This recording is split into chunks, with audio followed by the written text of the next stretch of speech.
شويه كده من جوز الهند.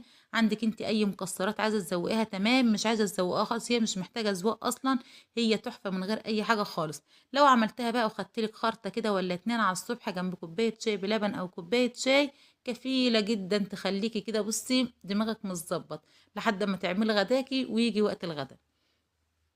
جبتها لك بس كده، جبت لك خرطه الناحيه دي كده جنب الكاميرا علشان تشوفي شكلها وتشوفي سواها وتشوفي هي قد ايه هشه وخفيفه وطعمها حرفيا جبار.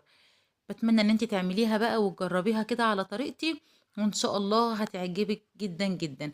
الفرن ما تخليهوش يكون بارد، لان لو حطيتيه كده والفرن بارد مش هتديكي احسن نتيجة، وممكن يعني مش هتبقى حلوة.